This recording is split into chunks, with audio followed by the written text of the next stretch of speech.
समस्या में ही समाधान है। यह एक ऐसा मंत्र है जिसे हम सभी ने कहा है या सुना है, लेकिन क्या यह सच है?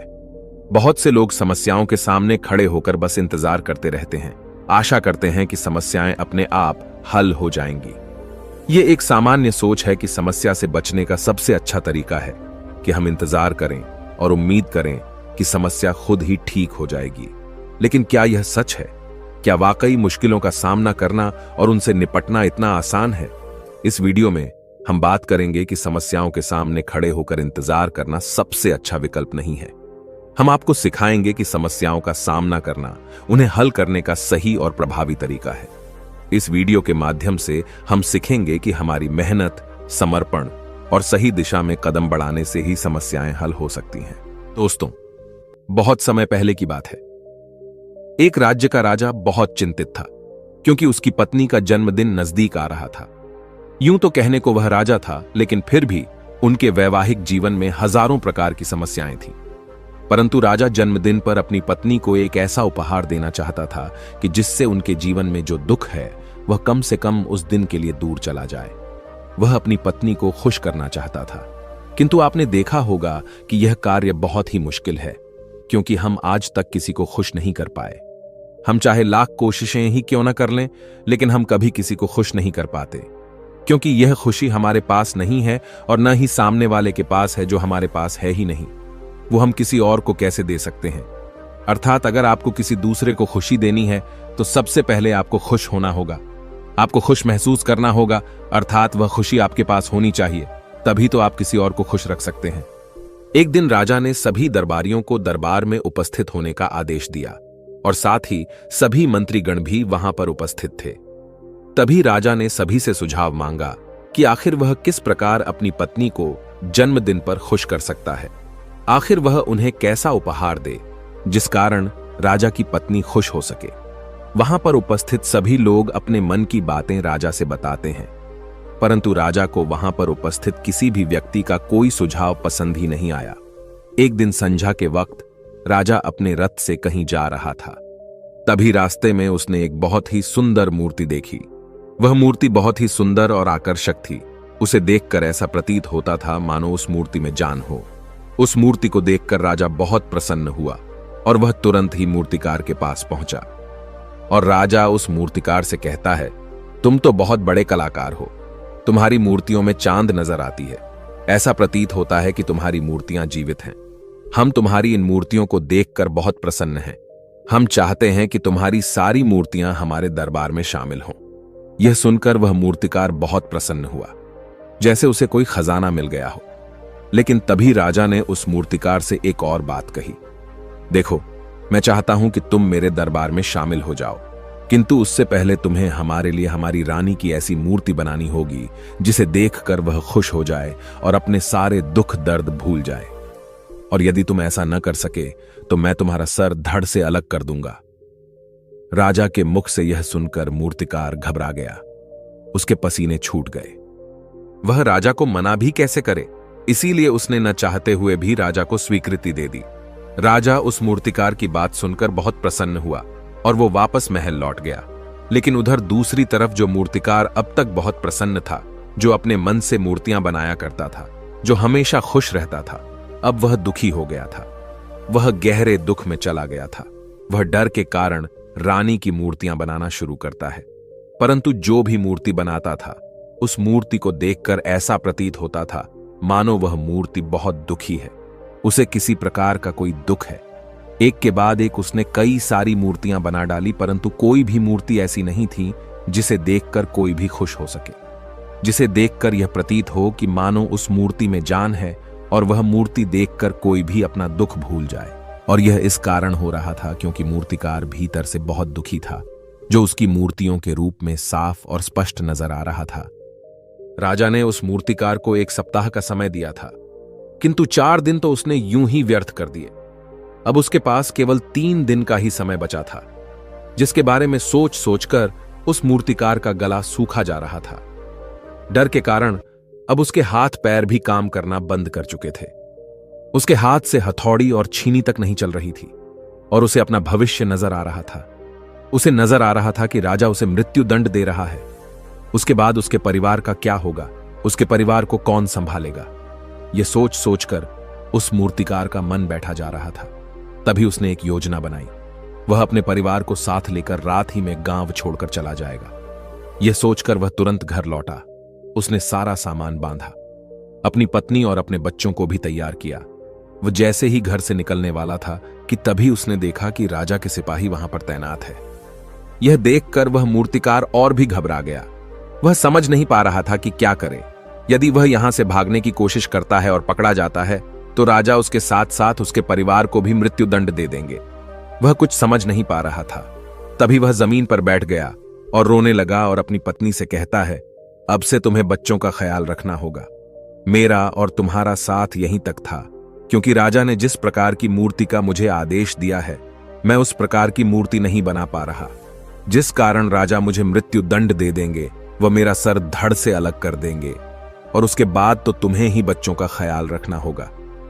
इतना कहकर वो जोर जोर से फूट फूट कर रोने लगा।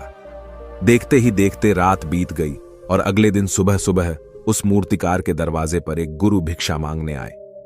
मूर्तिकार ने उन्हें भिक्षा लाकर दी तो मूर्तिकार बहुत परेशान लग रहा था, जिसे देखकर गुरुवर उस मूर्तिकार से कहते हैं, बेटा, हमारे जीवन में दुख और सुख तो आते ही रहते हैं। हमारे जीवन में दुख और समस्याएं तो होती ही हैं, किंतु इन सभी दुख और समस्याओं का समाधान और निवारण भी होता है, परंतु हम केवल दुख और समस्याएं ही देखते हैं। उन दुख और समस्याओं के छिपे निवारण और समाधान को हम कभी नहीं देख पाते। यदि तुम ध्यान से देखोगे तो हर समस्या का समाधान है और हर दुख का निवारण भी है। मैं यह अच्छी तरह जानता हूं कि तुम यहां से अपनी पत्नी और बच्चों को लेकर भाग जाना चाहते थे, किंतु ऐसा हो नहीं सका। उस मूर्तिकार ने जब गुरु के मुख से यह बातें सुनी तो वह उनके चरणों में जा गिरा और हाथ जोड़कर उन गुरुवर से कहता है, हे गुरुवर, आप ही बताइए मैं क्या करूं। राजा ने मुझे मूर्ति बनाने का आदेश दिया है, किंतु मैं चाहकर भी मूर्ति नहीं बना पा रहा, और यदि मैंने मूर्ति नहीं बनाई तो राजा मुझे मृत्यु दंड दे देंगे और उसके बाद मेरे परिवार का क्या होगा, उनका ख्याल कौन रखेगा। तभी गुरुवर उस मूर्तिकार से कहते हैं, बेटा, आंख बंद कर लेने से कुछ नहीं होने वाला, क्योंकि दुख और समस्याएं तो वहीं की वहीं खड़ी रहती हैं। ध्यान देने और कर्म करने से सब कुछ बदल जाता है। यदि तुम केवल आंखें बंद करके यह सोचोगे कि तुम्हारी समस्याएं चली जाएंगी तो ऐसा कभी नहीं होगा। इतना कहकर उन गुरुवर ने उस मूर्तिकार के कानों में कुछ कहा और उसके बाद वह वहां से चले गए। उन गुरु के वहां से चले जाने के बाद वह मूर्तिकार महल गया, जिसे देखकर राजा उस मूर्तिकार से कहता है, लगता है तुमने समय से पहले ही एक अद्भुत मूर्ति तैयार कर ली है। बताओ वो मूर्ति कहां है, मैं भी उसे देखना चाहता हूं। इस पर मूर्तिकार जवाब देते हुए कहता है, महाराज, अभी तक मैंने मूर्ति तैयार नहीं की है, परंतु आपके दिए हुए समय पर मैं अवश्य ही वह अद्भुत मूर्ति तैयार कर लूंगा। लेकिन उससे पहले मेरा एक बार महारानी से मिलना बहुत आवश्यक है, अन्यथा वह अद्भुत मूर्ति तैयार नहीं हो पाएगी। राजा ने उस मूर्तिकार की सारी बातें ध्यानपूर्वक सुनी और उसके बाद राजा ने मूर्तिकार को महारानी से मिलवाया। मूर्तिकार महारानी से मिलने के बाद महारानी से प्रश्न करते हुए कहता है, महारानी जी, किसी भी औरत के जीवन का सबसे बड़ा दुख क्या हो सकता है। इस पर महारानी जवाब देते हुए उस मूर्तिकार से कहती हैं, किसी औरत का मानव बन पाना उसका सबसे बड़ा दुख है। तभी वह मूर्तिकार महारानी से एक और प्रश्न करते हुए कहता है, महारानी जी, किसी औरत के जीवन का सबसे बड़ा सुख क्या है। महारानी उस मूर्तिकार के इस प्रश्न का जवाब देते हुए कहती हैं, किसी भी औरत के जीवन का सबसे बड़ा सुख उसके पति और उसके बच्चों का उसके पास होना है। महारानी के मुख से अपने प्रश्नों का जवाब जानकर मूर्तिकार बहुत प्रसन्न हुआ और उनसे आज्ञा लेकर वह वापस अपने घर लौट आया और अब से वह दिन रात उस मूर्ति पर काम करने लगा। देखते ही देखते पूरे 3 दिन पूरे हो गए। आखिरकार रानी के जन्मदिवस वाले दिन वह मूर्तिकार उस मूर्ति को लेकर राजमहल पहुंचता है। लेकिन अब राजा के मन में यह बेचैनी थी कि पता नहीं उस मूर्तिकार ने आखिर कैसी मूर्ति बनाई होगी, पता नहीं वह मूर्ति महारानी को पसंद आएगी भी या नहीं। इस प्रकार के कई प्रश्न राजा के मन में चल रहे थे। राजा के मन की बेचैनी लगातार बढ़ती ही जा रही थी, लेकिन उधर दूसरी तरफ राजा को उस मूर्तिकार पर पूर्ण विश्वास भी था, क्योंकि राजा ने पहले ही उस मूर्तिकार के हाथों की कला देखी हुई थी। इसलिए एक तरफ उनके मन में यह भी विचार चल रहे थे कि उस मूर्तिकार ने जरूर ही अद्भुत मूर्ति बनाई होगी, वो मूर्ति सफेद कपड़ों से ढकी हुई थी। तभी राजा ने उस मूर्ति की ओर इशारा करते हुए रानी से कहा, यह आपका जन्म दिवस का तोहफा है, इसे कबूल करें। उसके बाद रानी ने अपने हाथों से उस मूर्ति से वह कपड़ा हटाया और उस मूर्ति को देखते ही रानी की आंखों से आंसू बहने लगे। और यह देखकर राजा को ऐसा प्रतीत हुआ कि मानो महारानी को यह मूर्ति पसंद नहीं है। इसलिए राजा ने तुरंत ही क्रोधित होकर अपने सिपाहियों को आदेश दिया और उस मूर्तिकार को बंदी बनवा लिया। लेकिन तभी महारानी राजा से कहती हैं, रुकिए, इस मूर्तिकार ने तो मेरा दुख और सुख एक ही मूर्ति में निकाल दिया है। इस मूर्ति में मेरे पति मेरे साथ है और मेरे हाथ में मेरा बच्चा है। इससे सुंदर मूर्ति मैंने आज तक नहीं देखी। ये बहुत ही लाजवाब है, अद्भुत है। इससे सुंदर तोहफा मेरे लिए और कोई नहीं हो सकता। काश ऐसा मेरे जीवन में वास्तव में हो जाए, मेरे पति भी मेरे साथ हों और मेरे हाथों में मेरा बच्चा हो। महारानी की ये सारी बातें सुनकर और मूर्ति को देखकर राजा को अपनी गलती का एहसास हुआ। राजा अपनी प्रजा और अपने साम्राज्य की देख रेख में इतना व्यस्त रहता था कि वह कभी अपनी पत्नी को समय नहीं दे पाता था, जिस कारण राजा की आंखों से आंसू बहने लगे और दरबार में उपस्थित सभी लोग वह मूर्ति देखकर हैरान। आज तक किसी ने भी ऐसी सुंदर और जीवित मूर्ति नहीं देखी थी, जिसमें सुख और दुख एक साथ नजर आ रहे हों।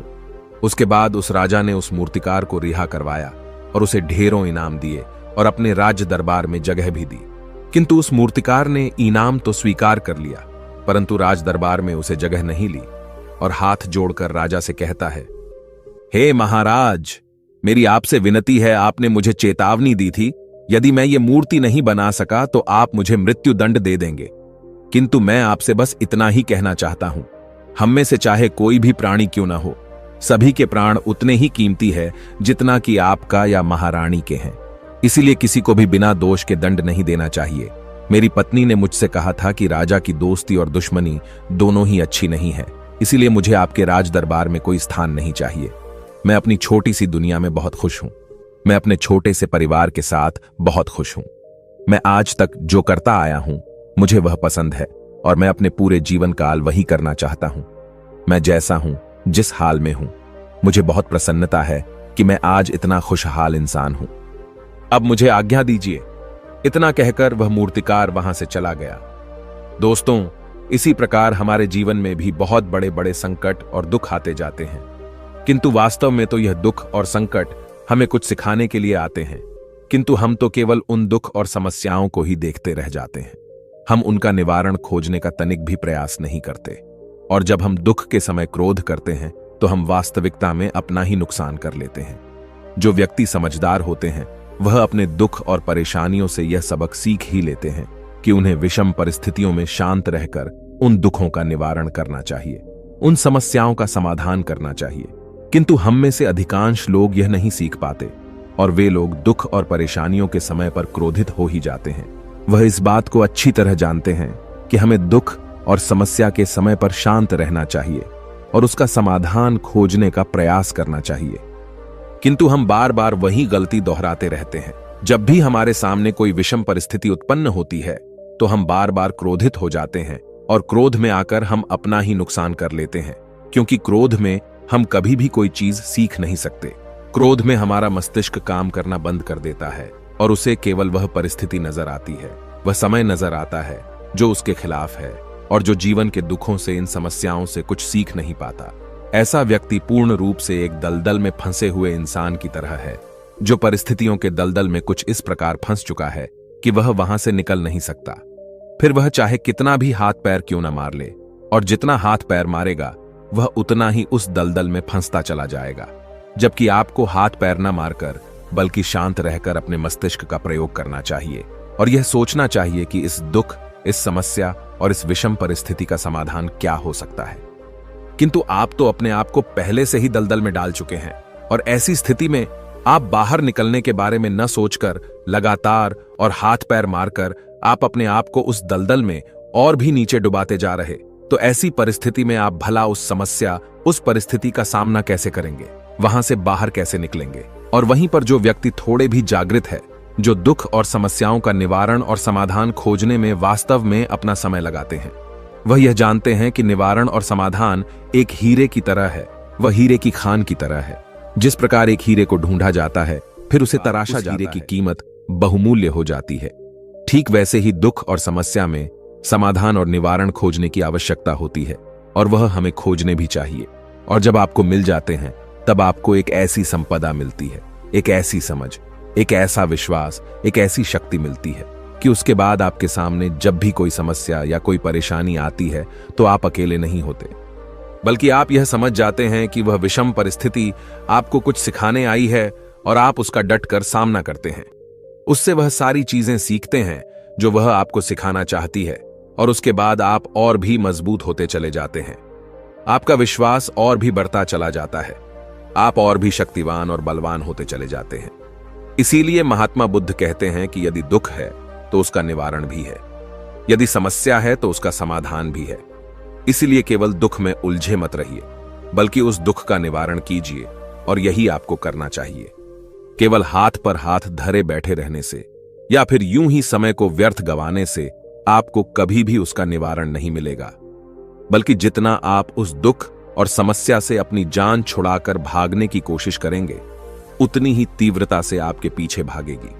और जैसे जैसे समय बीतता जाएगा, वह दुख और समस्या और भी विकराल रूप ले लेगी, और तब उसका सामना करना और भी मुश्किल हो जाएगा। इसलिए यदि कोई दुख और समस्या अभी आपके सामने है, तो उसे लड़िए, डटकर सामना कीजिए, उससे सीखिए और निवारण कीजिए। दोस्तों, आपने आज के इस वीडियो से क्या सीखा, वह मुझे आप कमेंट में बता सकते हैं।